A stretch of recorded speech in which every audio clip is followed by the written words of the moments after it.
আমি কোনো পুলিশের ঝামেলায় পড়তে চাই না। তুমি শুধু আমার একটা কথা কও, তোমার বাপ কেমনে মারা গেছিল? দেখেন ভাই, আমার বাবা অনেক বছর আগে বান্দরবনে ঘুরতে গেছিল। পরে গাড়ি পাহাড় থেকে খাদের ভিতরে পড়ে গেছিল। ওই গাড়িতে যত লোক ছিল সবাই মারা গেছে, তার সাথে আমার বাবাও মারা গেছে। এখন কি আপনার মন শান্তি হয়েছে? কিন্তু ভাই, তুমি আমার কথাটা বিশ্বাস করো, তোমার বাবু অ্যাক্সিডেন্টে মারা যায় নাই, উনি এখনো জীবিত আছে। আরে ভাই, আপনার কথা বলে আমি পাগল হয়ে যাবো। আপনি থাকেন, আমি জায়গা। আরে ভাই, খারাও খারাও, তোমার যদি আমার কথা বিশ্বাস না হয়, তুমি আমার সাথে চলো, তোমার আমি আসল বাস্তবতা দেখাইতেছি। চলেন দেখি। আরে ভাই, আপনি আমার কই নিয়ে যাইতেছেন? আরে তুমি দেখো তো, এই লোকটারে চিনো নাকি? এটা তোমার বাবা না? আরে এই ভিখারিটারে দেখতে তো আমার আব্বার মতই লাগতেছে। আরে উনি কোনো ভিখারি না, উনি তোমার আব্বাই। একবার আব্বাকে ডাক দিয়ে দেখো। আব্বা।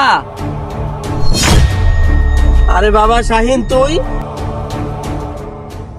আরে এটা তো আমার আব্বাই। আব্বা তুমি খারাপ, কই যাইতাছো? আরে আব্বা, তুমি কই যাইতাছো? তুমি এখনো জীবিত আছো? তাহলে তুমি বাড়িতে যাও না কে? বাবা, আমি তো ঘরে গেছিলাম, কিন্তু শাইন শাইন শাইন, তোর বাপে যে বাসে করে বান্দরবন গেছিল না, ওই বাসটা পাহাড়ের উপর থেকে গর্তের ভিতরে পইরা বাসে থাকা যত মানুষ ছিল সবাই মরে গেছে কা। কি? তার মানে আমার বাবাও মারা গেছে?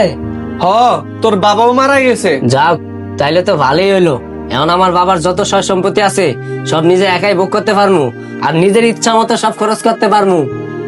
আব্বা, তোমার মৃত্যুর খবর শুই না আমি তো তোমার সয় সম্পত্তির লোভে পড়া অনেক খুশি হয়ে গেছিলাম, কিন্তু কিছুদিন যাওয়ার পরে আমি প্রত্যেকটা ধাপে ধাপে তোমার শূন্যতা অনুভব করছি। আব্বা, তুমি আমারে ক্ষমা করে দাও।